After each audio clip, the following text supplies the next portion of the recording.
Assalamualaikum warahmatullahi wabarakatuh. Waalaikumsalam wabarakatuh. Bismillahirrahmanirrahim. Innal hamdalillah wassalatu wassalamu ala Rasulillah wa ala alihi wa sahbihi wa mawala. La haula wa la quwata illa billah. Wallahu ta'ala fi kitabihil karim. A'udzu billahi minasy syaithanir rajim. Bismillahirrahmanirrahim. Falamma balagu ma'hu sa'ya qala ya bunayya inni ara fil manami anni azbahuka fanzur madza tara. Qala ya abati fa'al ma tu'mar satajidni insyaallah minas sabirin. Sadaqallahul azim wa sadaqa rasulul nabiyyul habibul karim walhamdulillahi rabbil alamin. Ya, sama-sama kita hormati dan kita cintai bapak kita Bapak Haji Muhammad Yamin beserta ibu mata Allah biduni hayatihim wa nafa'a bihi. Amin. Yang sama-sama kita hormati dan kita banggakan Ketua DKM Masjid Fatahillah Akhin Al-Mahmud Dr. Haji Ijudin Matanallah biduni hayatihi wa nafa'ahu. Segenap para alim, para ulama, para satija, tokoh masyarakat. Saya nggak ngelihat sekjen. Ada. Oh, Kelihatan. biasanya beliau WA saya. Tumben saya pikir beliau ke Kalimantan. Orangnya kecil yang ketahuan. Biasanya Pak Sekjen aktif WA saya. Itu lagi keluar kontra. Mudah-mudahan kita doakan Pak Haji Tony juga diberikan kesehatan. Amin. Amin. Dan tidak lupa bapak-bapak ibu-ibu yang selalu setia dalam kajian duha di Masjid Fatahillah. Mudah-mudahan kehadiran kita di tempat yang mulia ini menjadi wasilah, menjadi asbab Allah senantiasa memberikan kemuliaan-kemuliaan untuk kita semua. Amin. Ya Allah. Bapak Ibu sekalian yang dimuliakan Allah, sebenarnya saya mau kupas kitab Arba'in Nawawi, tapi rupanya Pak Haji sempat menyinggung momentum bulan Zulhijjah. Nggak apa-apa ya, mungkin bosan kali ya ngedengerin momentum bulan Zulhijjah, karena hampir setiap ustaz pasti akan cerita momentum ini. Iya, Bapak Ibu sekalian yang dimuliakan Allah, ibadah haji yang sebentar lagi kita akan laksanakan itu selalu diidentikan dengan Nabi Ibrahim alaihissalam. Apakah itu Idul Kurban ataupun Idul Haji pada haji, selalu Ibrahim yang selalu diidentikan dengan peristiwa itu. Kenapa? Karena Ibrahim itulah sebenarnya yang menjadi peletak dasar. Jadi sejarah Idul Kurban itu tidak pernah lepas dari sosok keluarga Ibrahim alaihissalam. Sebuah tatanan keluarga yang begitu sangat harmonis, sampai digambarkan itu sakinah mawaddah warahmah. Tidak kita temukan di dalam Al-Quran keluarga yang begitu indahnya kecuali keluarga Ibrahim alaihissalam. Ibu-ibu sekalian, di dalam Quran itu kan keluarga itu macam-macam tipologinya. Ada keluarga yang suaminya soleh, anak istrinya nggak soleh. Siapa bu? Nabi Nuh alaihissalam. Ada yang suaminya tidak soleh, istrinya soleh sekali. Siapa? Siapa? Lihat Fir'aun, jangan kesini dong bu. Fir'aun. Yang ketiga, ada keluarga yang suaminya nggak soleh, istrinya nggak soleh. Siapa? Tabat yada Abu Nah Ibrahim suaminya soleh, istrinya soleh, anaknya soleh. Kira-kira ibu kalau saya tanya, ibu mau pilih yang mana? Ayo. Mau pilih yang mana? Kira-kira mau pilih yang mana keluarganya tuh? Nuh, Ibrahim, Lahab, atau Fir'aun? Pak Ibrahim. Istrinya 3. Ayo deh. Hajar, Siti Sarah, Kontur. Itu yang udah kadung bilang pengen Nabi Ibrahim, siap-siap. Jadi memang gak pernah lepas dari sosok Ibrahim alaihissalam, karena memang Ibrahim ini peletak adanya Idul Kurban.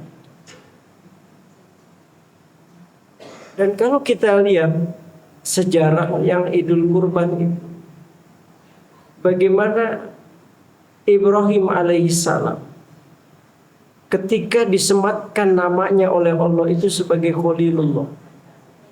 Sebagai apa, Bu? Khalilullah. Di dalam surah keempat ayat 125 itu.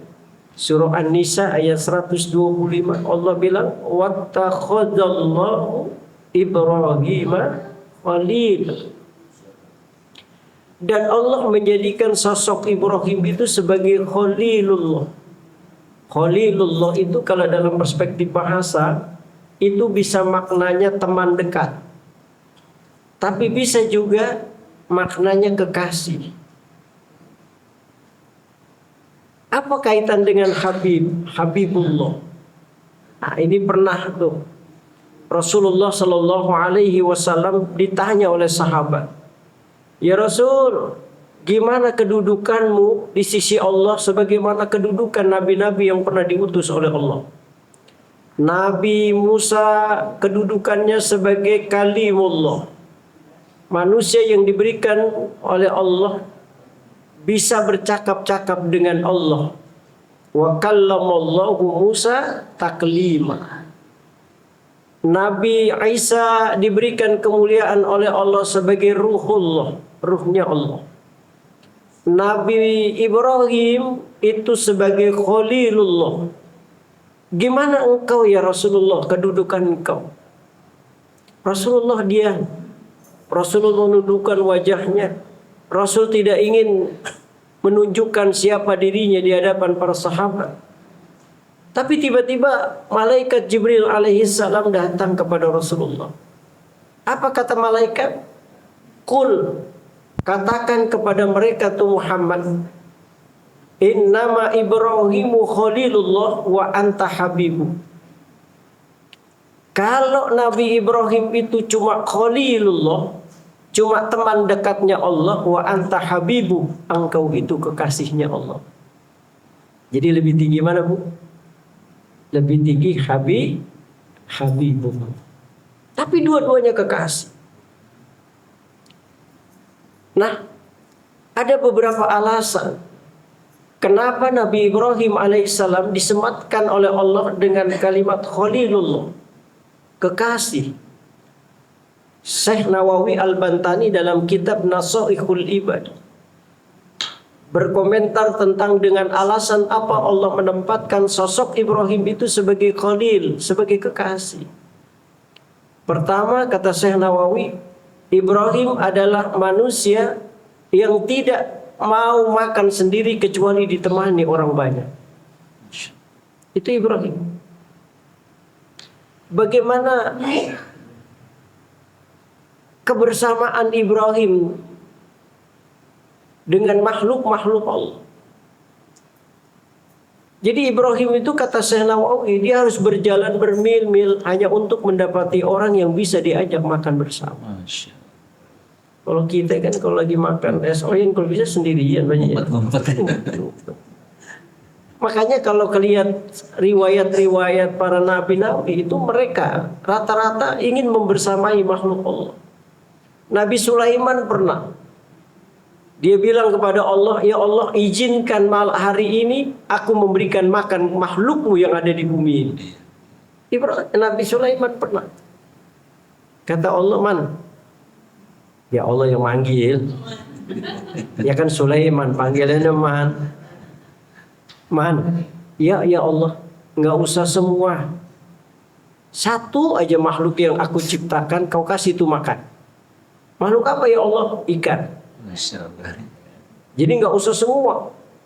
Ikan saja kau kasih makan. Baik ya Allah. Dikasih makan oleh Nabi Sulaiman tuh ikan yang ada di bumi ini.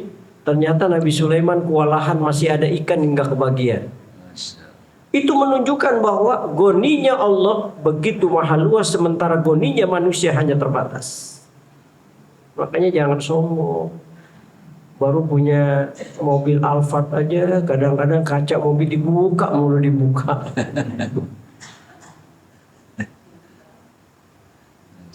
Jadi para nabi, para rasul, semua mereka itu memiliki kualitas yang sama di dalam melayani makhluk Allah. Oh, Nabi Muhammad itu kalau pagi begini nih Bu. Nabi Muhammad tuh datang ke pojok pasar Madinah yang di situ ada seorang pengemis yang matanya buta. Agamanya Yahudi. Itu Nabi tiap pagi datang ke pasar Madinah. Cuman memang ironisnya, menyedihkannya itu kalau orang tadi itu didekati siapapun, yang terlontar dari lisannya apa? Cacian, makian, hinaan yang dia lontarkan kepada Rasulullah. Dia nggak tahu kalau yang datang itu adalah Rasulullah. Sampai setiap kali orang itu didatangi Nabi, dia bilang jangan dekatin Muhammad, karena Muhammad tuh biang kerok. Kalau kau kedekati dia, rumah tanggamu akan hancur berantakan. Dia nggak baik. Selalu saja. Tapi Rasulullah nggak pernah menggubrisnya. Rasul sabar. Diberikan roti itu, disuapinya oleh Rasulullah. Sampai kenyang baru Rasulullah pulang. Dan itu sampai Rasulullah meninggal. Tiap pagi.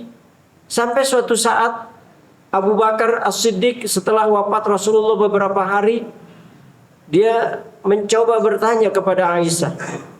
Aisyah, ada nggak perbuatan kekasihku Muhammad yang belum ayah lakukan?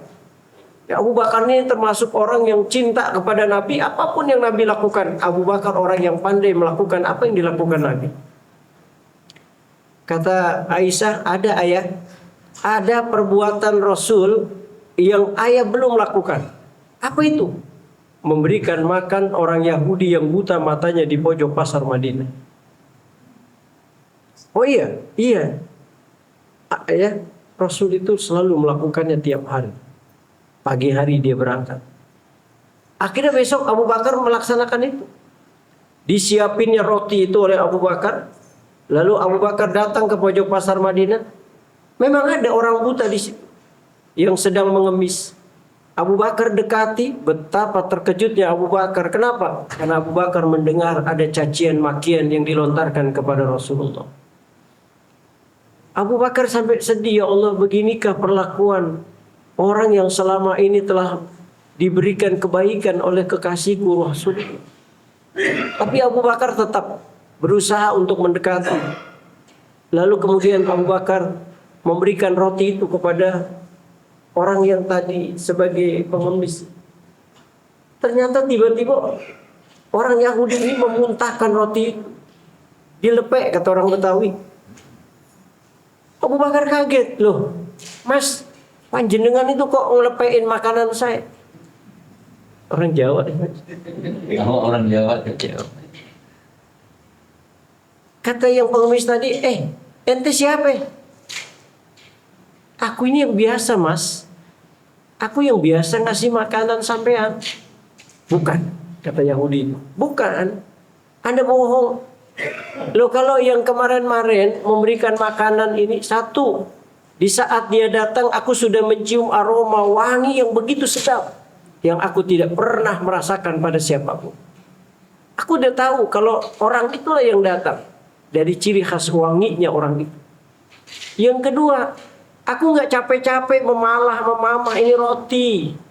Dia sudah haluskan roti itu sehingga aku tidak capek memamahnya dan aku merasakan kelembutan tangannya ketika menyentuh bibir. Abu Bakar makin terharu, ya Allah, begini Rasulullah ini. Sampai akhirnya Abu Bakar menyerah. Iya, aku bukan orang yang kemarin. Aku ini sahabatnya. Kemana orang yang kemarin itu? Biasanya tiap hari dia datang. Tapi beberapa hari ini aku tidak melihatnya. Aku rindu suapan tangannya. Sehingga aku bisa merasakan nikmatnya makanan itu dari tangan yang dia pakai untuk menyuapi aku. Kata Abu Bakar. Jadi Anda nggak tahu siapa dia. Nggak tahu. Dia nggak pernah memperkenalkan dirinya. Berhari-hari, berminggu-minggu. Dia datang kepada aku tiap pagi. Dan dia nggak pernah cerita siapa dirinya. Sampai sekarang aku nggak tahu siapa dia. Tolong kasih tahu dia. Dan dia kemana hari ini? Kata Abu Bakar sampai berlinang air mata. Dia tidak sanggup sebenarnya menceritakan. Tapi Abu Bakar mengatakan, jadi selama ini Anda nggak tahu siapa dia. Nggak tahu. Dialah yang setiap kali dia dekat Anda caci maki. Anda sumpah serapah. Anda hasut orang untuk membenci dia. Tapi dia tidak pernah benci dengan Anda. Dengan sabar dia datang ke tempat Anda. Dia suapinya dengan kelembutan tangannya Anda. Dan Anda merasakan itu. Orang Yahudi ini, Muhammad kah dia? Iya. Dia Rasulullah SAW yang setiap kali datang ke tempat Anda. Dengan penuh kelembutan hatinya. Dia suapi Anda dengan tangannya. Sehingga Anda merasakan kelembutan apa yang dia lakukan terhadap Yahudi ini. Kemudian tersungkur ketika menyebut nama Nabi Muhammad. Muhammad dia, iya. Tolong antarkan aku. Di mana dia? Dia sudah wafat beberapa hari yang lalu. Makin tersungkur Yahudi. Tolong antarkan aku ke makamnya. Antarkan aku. Maka satu riwayat kemudian di makam Rasulullah, Yahudi ini kemudian masuk Islam. Inilah keluhuran akhlak Rasulullah Sallallahu Alaihi Wasallam. Jadi hampir semua nabi membersamai makhluk-makhluk Allah. Nah itulah wali min awliya'i, kekasihnya Allah begitu. Makanya Nabi mengatakan inna abdala ummati la yadkhulunal jannah bi kasratis shalah wal siyam. Sesungguhnya wali-wali Allah, kekasih-kekasih Allah, mereka ditempatkan oleh Allah sebagai kekasih bukan karena banyaknya sholat. Walaupun dia banyak sholat. Dan juga bukan karena banyaknya puasa. Walaupun dia banyak puasa. Lalu dengan alasan apa Allah menempatkan dia dalam kewalian? Kata Nabi, sakhawatin nufus. Ketika dia mampu membersamai makhluk Allah dalam realitas kehidupan. Maka ciri kewalian seseorang itu kata Nabi, ketika dia selalu ingin berbagi hidupnya dengan orang lain. Makanya kata Syekh Ibnu Athaillah As-Sakandari, kalau kita ingin masuk dalam sebuah kewalian, banyak-banyaklah kita bersedekah. Seorang pelacur di zaman Nabi waktu itu diceritakan, yang hidupnya bergelimang dengan maksiat, tapi kemudian Allah tempatkan dia dalam kewalian, karena dia tidak tega melihat seekor anjing yang kehausan. Dia pakai terompahnya hanya untuk memberikan anjing itu akan air supaya lepas dari kehausan tadi. Kebaikan pelacur itu Allah apresiasi sampai Allah menempatkan dia dalam kewalian. Inilah ciri wattakhadallahu Ibrahim wa khalila. Bagaimana Allah menempatkan Ibrahim dalam kewalian? Karena Ibrahim sanggup membersamai makhluk Allah dengan segala aktivitas dia dalam kehidupan dengan dia berbagi. Ibrahim. Yang kedua, Ibrahim kenapa disebut dengan Khalilullah, kekasih Allah? Karena Ibrahim alaihissalam itu kalau sudah menyumbang harta yang dia miliki, Ibrahim itu nggak pernah mikir, nggak pernah berhitung-hitung. Makanya jangankan manusia saat itu, sekelas malaikat saja kagum dengan apa yang dilakukan Ibrahim. Dan Nabi Ibrahim di saat itu dia bisa nyumbangin hartanya 1000 ekor kambing, 300 sapi dan 100 ekor unta. Begitu kecintaan Ibrahim alaihissalam, dia nggak pernah mikir. Makanya orang kalau sudah kaya dermawan, dia nggak akan mikir hartanya yang dia keluarkan. Kenapa? Karena itulah wujud kecintaan dia kepada Allah. Apa yang menjadi keinginan Allah, dia mampu melaksanakan itu dengan baik. Jadi 1000 ekor kambing, 300 sapi, 100 ekor unta. Dia sumbangkan. Dan itu yang disumbangkan Ibrahim itu bukan kambing yang kacang-kacangan. Yang mungkin harganya 2.100.000, itu pun ibu-ibu sampai nawar jadi 1.200.000.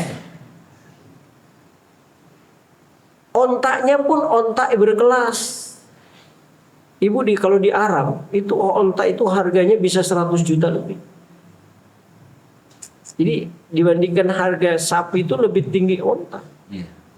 Makanya kalau ada yang mengatakan bahwa Nabi Muhammad ketika menikahi Khadijah adalah laki-laki miskin yang hanya mendompleng kekayaan Khadijah, itu salah besar. Bapak Ibu sekalian, Khadijah itu waktu dilamar dan dinikahi oleh Rasulullah, Rasulullah itu sudah jadi CEO. Sudah jadi direktur utama sebuah perusahaan besar milik Khadijah. Yang kawasannya bukan hanya Mekah Madinah, tapi sudah ke Syam, sudah ke Khurasan, sudah ke Basrah, sudah ke Kufah. Begitu cakupan Rasulullah di dalam bisnis saat itu. Nah, itu yang kemudian menghantarkan Michael Hart sebagai penulis 100 tokoh manusia berpengaruh di dunia ini dengan menempatkan Rasulullah pada urutan pertama karena kekaguman Michael Hart terhadap sosok manusia yang bukan hanya sukses dalam dunia spiritual, tapi dunia kehidupan yang dilaluinya pun Rasulullah mampu memberikan kesuksesan. Loh, saking kayanya Rasulullah, waktu dia menikahi Khadijah, bawaannya untuk hewan ternak aja itu 20 onta. Ada kira-kira ibu anaknya dilamar orang ada 20 kambing. Ini onta loh ibu. Loh, kalau seandainya satu onta saja misalnya 100 juta, berapa? Rasul sudah bawa seserahan waktu itu untuk binatang ternaknya 2 miliar rupiah. Apa itu dibilang miskin? Ada nggak di antara kita waktu anak kita dilamar terus bawaannya ada 2 miliar gitu? Itu juga kadang-kadang ya 100 juta masih dicicil. Saya itu pernah diminta oleh salah seorang kaya lah, orang paling kaya di kampungnya, yang dia punya tanah masih ribuan hektar. Itu saya suruh datang untuk bawa uang lamaran buat anaknya. Kebetulan jamaah. Itu saya bawa uang itu untuk lamarannya itu 750 juta. Itu di mobil cash. Saya bawa itu ke Lampung, daerah Kutabumi. Itu yang kaya loh, bawa duit cuma 750. Ini Rasul itu 2 miliar baru ontak doang, belum yang lain. Jadi jangan dibilang bahwa Rasulullah itu pemuda miskin yang mendompleng kekayaan Khadijah lah, salah besar. Rasul itu usia 25 tahun sudah membangun kerajaan bisnis yang cakupannya bukan hanya Mekah Madinah, tapi sudah ke Syam. Sudah ke Khurasan, sudah ke Kufah dan Basrah. Yang jarak tempuhnya sekarang ini kalau kita lihat itu Habasa itu namanya sekarang Khurasan. Daerah-daerah Palestina, daerah-daerah Mesir dan sebagainya, itu cakupan dakwah Rasulullah SAW. Nah, Ibrahim alaihissalam sanggup melakukan itu. 100 ekor unta, 300 sapi dan 1000 ekor kambing. Sehingga malaikat-malaikat di atas pun mengagumi kehebatan Ibrahim alaihissalam. Makanya pantas kalau kemudian Ibrahim disematkan namanya menjadi Khalilullah, kekasih. Makanya kalau kita pengen jadi kekasih Allah, kalau kita bersedekah jangan hitung-hitung. Ya, jangan hitung-hitung habis kayak nanti harta saya habis. Man zalladzi yuqridullaha qardan hasana fayudha'ifahu lahu adhafan katsira. Siapa yang meminjamkan pinjaman yang baik kepada Allah, maka Allah akan menggantinya berlipat-lipat. Maka nggak ada orang yang dimiskinkan oleh Allah cuma karena sedekah. Ada orang yang miskin gara-gara dia sedekah. Masalul ladzina yunfikuna amwalahum fi sabilillah kamasali habbah ambatat sab'a sanabil fi kulli sumbulatin mi'atu habbah wallahu yudha'ifu liman yasha. Perumpamaan orang-orang yang bersedekah di jalan Allah itu seperti dia menanam biji. Yang setiap kali kita menanam biji padi misalnya, itu dari biji padi itu akan tumbuh 7 tangkai, 7 cabang. Fi kulli sumbulati mi'atu habbah, setiap tangkai menumbuhkan 100 biji. Berarti setiap kita bersedekah 1 dibalas oleh Allah dengan 700. Itu pun Allah masih bilang wallahu yudha'ifu liman yasha. Masih Allah lipat-lipat gandakan dari nilai yang Allah sudah berikan kepada hambanya yang baik. Makanya gak ada orang yang dimiskinkan oleh Allah cuma karena sedekah. Ibu nih walaupun gak punya duit, senyum aja sedekah. Insya Allah kalau kita banyak senyum, muka kita enak. Karena ada orang yang hidupnya cemberut aja. Ada nggak? Ada nggak Bu? Kira-kira ada orang yang hidupnya cemberut mulu? Jangan nengok ke sebelah, ntar dia tersenyum. Gitu banyak. Yang ketiga, kenapa Ibrahim alaihissalam sebagai Khalilullah, kekasih Allah? Karena Ibrahim lebih mendahulukan kepentingan Allah daripada yang lain. Kalau Allah sudah perintahkan, nggak ada yang namanya Ibrahim itu penolakan. Sami'na wa ata'na, lakukan dan siap untuk melaksanakan apa yang diperintahkan Allah.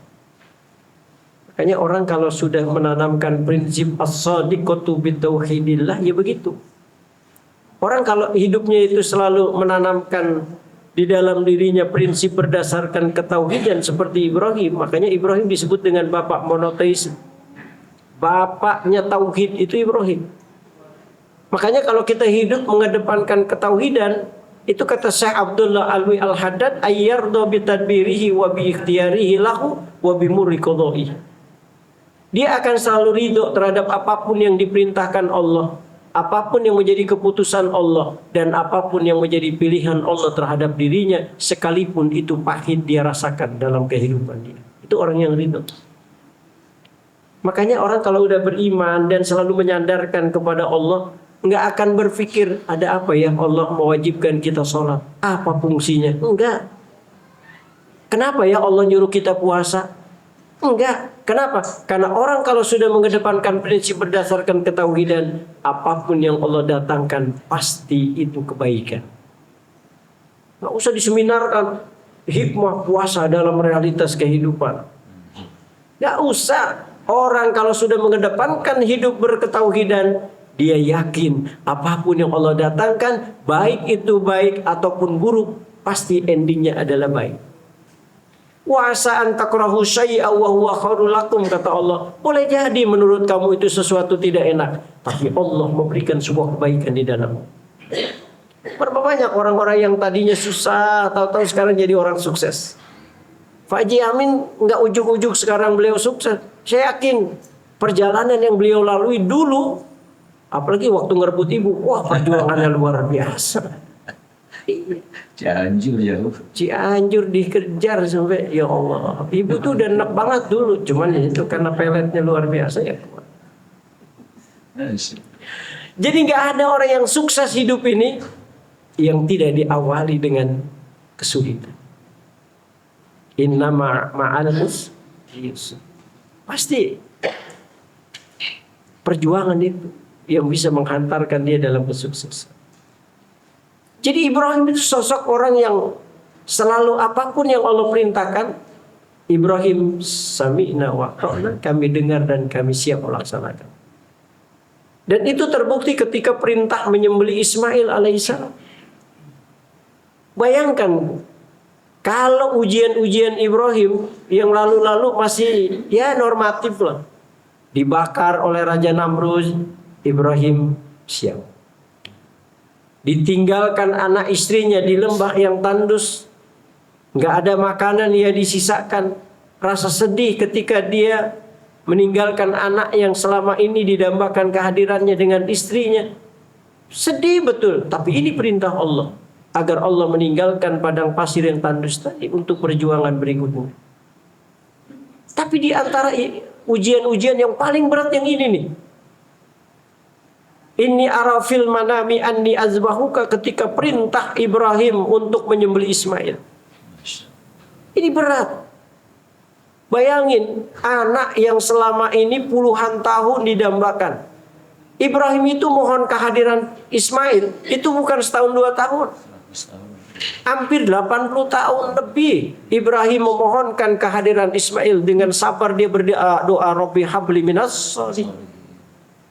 Dan itu berdoanya sebelum Ibrahim menikah. Ya Allah, karuniakan aku generasi penerus yang akan melanjutkan estafet perjuanganku ya Allah. Begitu Ibrahim tanpa bosan berdoa. 80 tahun di saat Rasul Ibrahim sudah tua, baru dikaruniakan anak. Makanya kata Syekh Ibnu Athaillah, wala takun ta'akhuru amadil atama'il hanifid du'a. Janganlah kalian berputus asa disebabkan karena doa kalian lamban diijabah oleh Allah. Tapi yakinlah doa kalian pasti akan diijabah oleh Allah. Cuma kapan dan di mana, prerogatifnya Allah. Jangan kita kadang-kadang doa pengen cepet-cepet diijabah. Ya enggak. Emang Tuhan pembantu lu. Kita ini kan kadang-kadang menganggap Tuhan tuh kayak pembantu. Yang kalau kita minta pengen cepet-cepet. Ya kan gitu. Iya. Sekelas Nabi Ibrahim itu 80 tahun baru diijabah. Nabi Musa dengan Harun berdoa kehancuran Fir'aun 30 tahun baru diijabah. Nabi Zakaria sampai tumbuh uban di kepalanya baru dikasih oleh Allah Yahya. Jadi ini yang sekelas Nabi berdoa sampai lama diijabah, apalagi kita ponakan Nabi aja bukan. Pengen ijabah doanya. Ya, enggak. Kalau orang Betawi kagak nempil. Sama kita ini kan kadang-kadang kepengen masuk surga karena ibadah kita. Ya Allah, terlalu hina kalau kita masuk surga karena ibadah. Iya, terlalu hina surga kalau kita masuk surga karena ibadah kita. Makanya Allah menempatkan kita dalam surga nanti itu karena ridhonya Allah. Iya. Ibrahim, Nabi Adam dosanya cuma atu. Tapi didepak dari surga. Lah ini model-model muka begini. Pengen masuk surga karena ibadah. Kata malaikat, siapa lu? Ibrahim. Langsung banyak tinggalan. Ibrahim, ya Allah. Berat diperintah. Tapi ini Ibrahim yang selalu mengedepankan perintah Allah dari segalanya. Itu pun mimpi loh ibu. Bukan perintah langsung, melalui mimpi. Kan kalau kita mau cuek aja. Ah, mimpi ini paling buka tidur. Maka Ibrahim waktu dia mimpi pertama itu kan Ibrahim sempat agak mikirin tuh. Ini bener gak ya? Ini mimpi dari Allah atau hanya sekedar bisikan syaitan? Makanya tanggal 8 Zulhijjah itu mimpi pertama. Ibrahim itu disebut dengan tarwiyah. Mimpinya disebut dengan tarwiyah. Tarwiyah itu dalam perspektif bahasa artinya Ibrahim memikirkan akan mimpi yang dialaminya. Makanya kita disunahkan tanggal 8 Zulhijjah buat. Tapi kalau bisa dari mulai tanggal 1. Kalau saya dari mulai tanggal 1 Zulhijjah itu sampai 9. Ya, tapi kalau mulai tanggal 8 boleh, 9 juga. Kalau saya lebih enak dari tanggal 1 sampai tanggal 9. Makanya saya hari ini kagak makan nasi uduk. Karena memang nggak ada ya. Ada. Oh ada, saya bikin puasa. Nah, mimpi kedua baru Ibrahim yakin. Makanya mimpi kedua tanggal 9 Zulhijjah disebut dengan Arafah. Arafah nggak ada hubungan sama Arafah. Arafah itu artinya Ibrahim yakin akan kebenaran mimpi yang didatangkan oleh Allah. Makanya disebut dengan Arafah, tanggal 9 Zulhijjah. Makanya nggak usah dipikirin antara puasa tanggal 9 Zulhijjah dengan wukuf di Arafah. Ini kita loh, kok kita masih puasa sementara udah wukuf? Belum, nggak ada hubungan. Ini tanggal 9 Arafah itu artinya Ibrahim yakin akan kebenaran mimpi yang dialami. Tanggal 10 Ibrahim dengan mimpi yang sama agar Ibrahim menyembelih Ismail alaihissalam. Makanya tanggal 10 disebut dengan Yaumun Nahar. Hari di mana Ibrahim melaksanakan perintah Allah untuk menyembelih Ismail. Oh, dibawa tuh. Dibilang sama bininya, Hajar, iya be, tolong mandiin tuh si Otong. Ismail, iya be, pakein baju yang bagus. Iya, kasih wangi-wangian.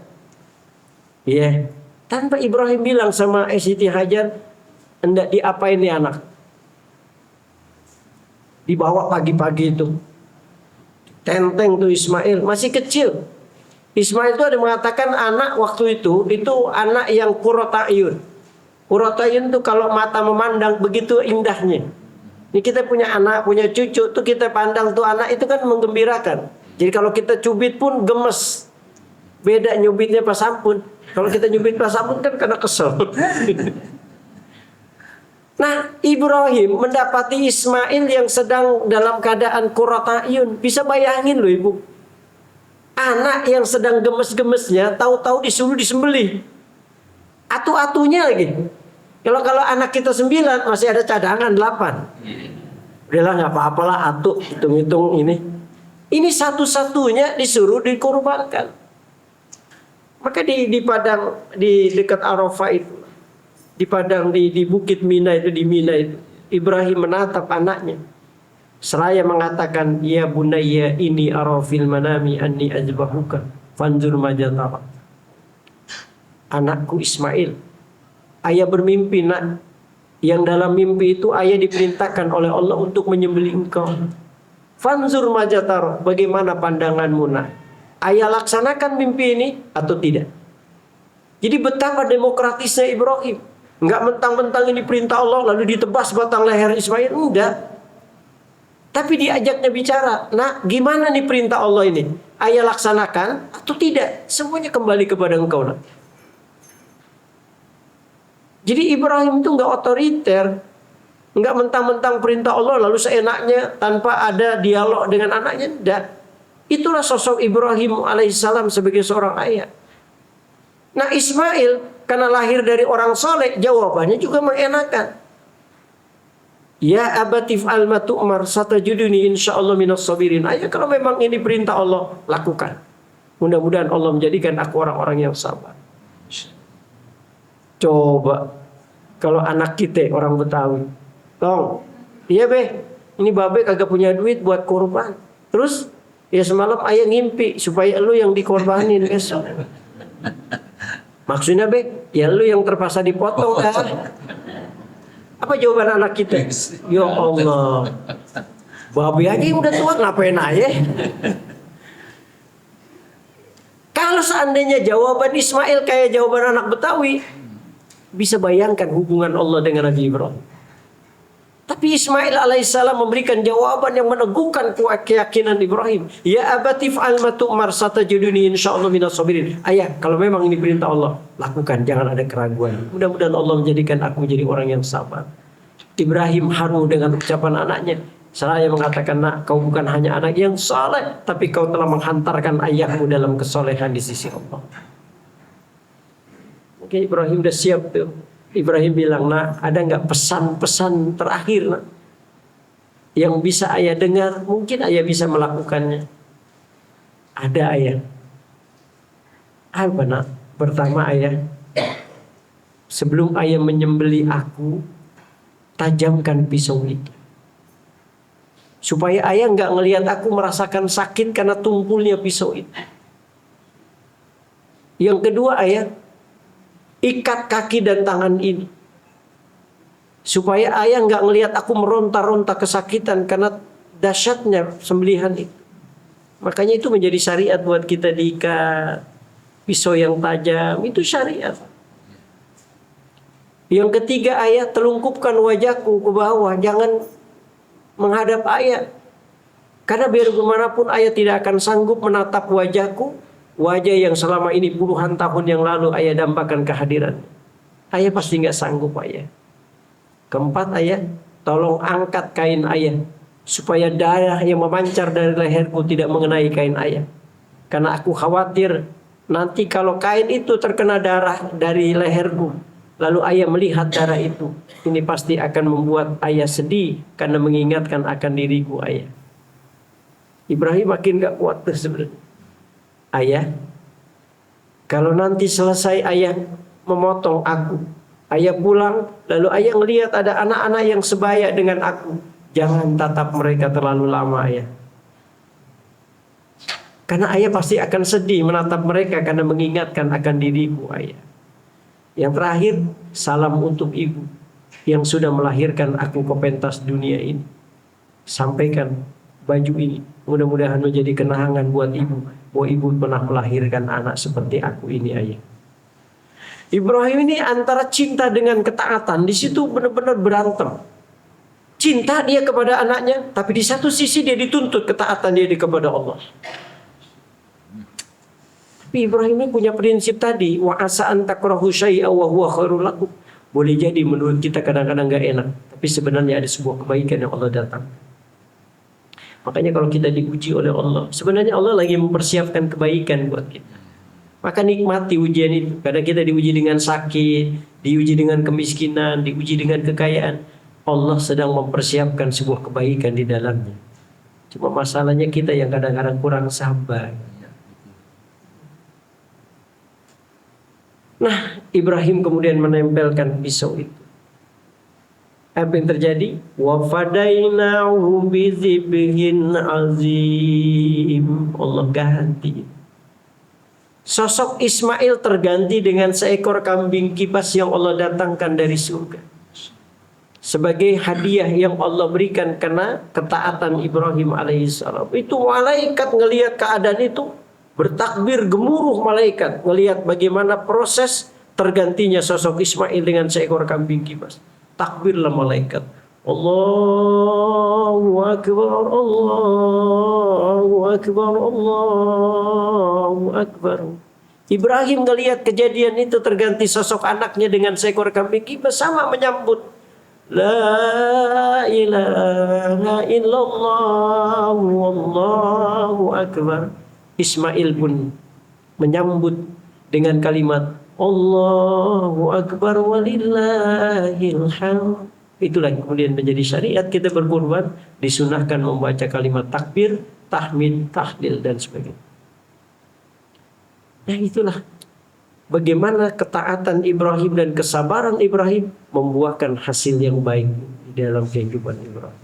Makanya wujud rasa syukur Ibrahim, selesai itu dia melaksanakan sholat zuhur sebagai ungkapan rasa syukur kepada Allah. Maka sholat zuhurnya kita umat Nabi Muhammad itu sesungguhnya syariat Nabi Ibrahim alaihissalam sebagai wujud rasa syukurnya dia kepada Allah. Kita jadikan sholat sebagai wujud rasa syukur kita kepada Allah karena kenikmatan yang Allah berikan buat kita. Dari subuh sampai zuhur diberikan kita kesehatan, sehat walafiat, dijauhkan kita dari bencana, dijauhkan kita dari musibah. Itu nikmat terbesar diberikan Allah. Makanya pantas kalau zuhur nanti kita syukuri apa yang terjadi dalam kehidupan kita. Itulah sosok Ibrahim alaihissalam. Mudah-mudahan ini menjadi sebuah renungan buat kita, bahwa siapapun kita pasti akan dipuji oleh Allah. Dan tujuan Allah, ahasiban nasu ayyudraku ayyakunu amana wa hum la yuftanun. Adakah manusia mengira, kata Allah, bahwa mereka dibiarkan begitu saja mengucapkan saya beriman kepada Allah sebelum kami uji. Artinya kalau kita ingin menjadi orang yang berkualitas di sisi Allah, prosesnya adalah dengan ujian dan cobaan. Ya, mudah-mudahan Allah berikan kita kekuatan, berikan kita taufik dan hidayah agar kita mampu menyelami setiap makna ibadah yang kita jalankan dalam kehidupan. Ingat, setiap apapun yang Allah datangkan, endingnya adalah kebahagiaan. Ayyarda bitadbirihi wa biikhtiyarihi lahu wa bimuriqadhihi.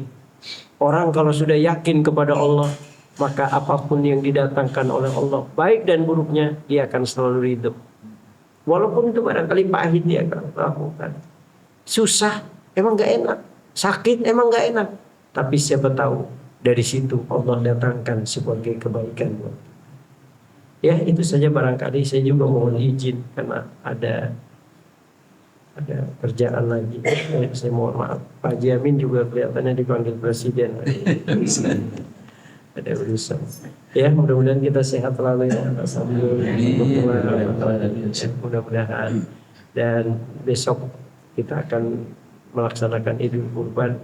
Jadikan kurban kita sebagai puncak penghambaan kita di hadapan Allah Subhanahu wa taala. Jangan ngelihat besarnya kurban, tapi sejauh mana nilai pengorbanan kita untuk Allah Subhanahu wa taala sebagai perwujudan rasa syukur kita atas nikmat dan karunia yang diberikan Allah kepada kita. Terima kasih, sekali lagi mohon maaf lahir batin. Wallahul muwaffiq ila aqwamit thoriq. Wassalamualaikum warahmatullahi wabarakatuh. Waalaikumsalam warahmatullahi wabarakatuh. Masya Allah, sungguh lengkap kita mendengar di mana ketakwaan Ibrahim tentu sebagai contoh teladan bagi kita semua. Namun apakah kita mampu mencontoh seperti itu? Ya kayaknya sangat jeli sekali, Masya Allah. Ini sangat luar biasa. Jadi kalau kata Pak Sampun, kita kira korbannya tahun ini korban perasaan ya. Suasana ekonomi yang sangat menjepit katanya. Jadi korban perasaan dulu lah tahun ini katanya, sama dengan Pak Haji Amin katanya. Masya Allah. Baik Bapak dan Ibu, lengkap kita dengarkan bagaimana kisah awal kurban yang dilaksanakan oleh Nabi kita, Nabi Ibrahim, yang pada akhirnya kita setiap tahunnya melaksanakan dengan korban kambing, sapi. Ya, di Indonesia hanya korban kambing, sapi, yang tidak ada unta ya, Masya Allah. Itu pun lebih banyak korban perasaannya daripada korban hewannya. Ya. Mudah-mudahan apa yang disampaikan oleh guru kita menjadi pelengkap pengetahuan kita pada hari ini dan menjadi contoh keteladanan dalam kehidupan kita dan menjadi suatu pengorbanan dalam keluarga kita. Pengorbanan itu adalah pengorbanan yang sangat luar biasa kalau kita laksanakan dengan ikhlas kepada Allah Subhanahu wa taala. Baik Bapak dan Ibu, sebelum kita tutup, kita mohon doa dulu dari guru kita agar pelaksanaan pengajian kita yang kita laksanakan setiap Sabtu subuh ini menjadi suatu ibadah dan keberkahan di dalam kehidupan kita. Kepada terhormat kepada guru kami, guru kita semua untuk berdoa. Guru kami semua, silakan Kiai. Mari sama-sama kita tundukkan hati kita bermunajat kepada Allah. Mudah-mudahan apa yang menjadi keinginan kita baik dalam dunia maupun akhirat, mudah-mudahan dijawab oleh Allah Subhanahu wa taala. Amin. Astagfirullahaladzim. Astagfirullahaladzim. Astagfirullahaladzim. Bismillahirrahmanirrahim. Alhamdulillahi rabbil alamin. Hamdan yuwafi ni'amahu wa yukafi'u mazidah. Ya Rabbana lakal hamdu kama yanbaghi li jalali wajhikal karim wa 'azimi sultanik. Allahumma shalli ala sayyidina Muhammadin wa ala ali sayyidina Muhammad. Allahumma ij'al jam'ana hadza zaman marhuma wa tafarraqana min ba'dihi tafarraqan ma'suma. Allahumma zidna ilman nafi'an warzuqna fahman wasi'an. Allahumma aslih lana dinana alladhi huwa ismatu amrina waslih lana dunyana allati fiha ma'asir waslih lana akhiratana allati ilaiha ma'aduna waj'alil hayata ziyadatan lana fi kulli khair waj'alil mauta rahatan lana min kulli syarr. Allahumma ahyina bil iman wa amitna bil iman wa syurna bil iman wadakhinal jannata wa'ala. Ya Rabbi bil Mustafa balik maqasidana waghfir lana ma madha ya wasi'al karam. Rabbana taqabbal minna innaka antas samiul alim wa tub alaina innaka antat tawwabur rahim. Rabbana atina fid dunya hasanah wa fil akhirati hasanah wa qina adzabannar wa dakhinal jannata ma'al abrar ya aziz ya ghafar ya rabbal alamin. Wa sallallahu ala sayyidina Muhammadin nabiyil ummi wa ala alihi wa sahbihi wa baraka wa sallam. Subhana rabbika rabbil izzati amma yasifun wassalamun ala al-mursalin walhamdulillahi rabbil alamin. Assalamualaikum warahmatullahi wabarakatuh. Waalaikumsalam warahmatullahi wabarakatuh.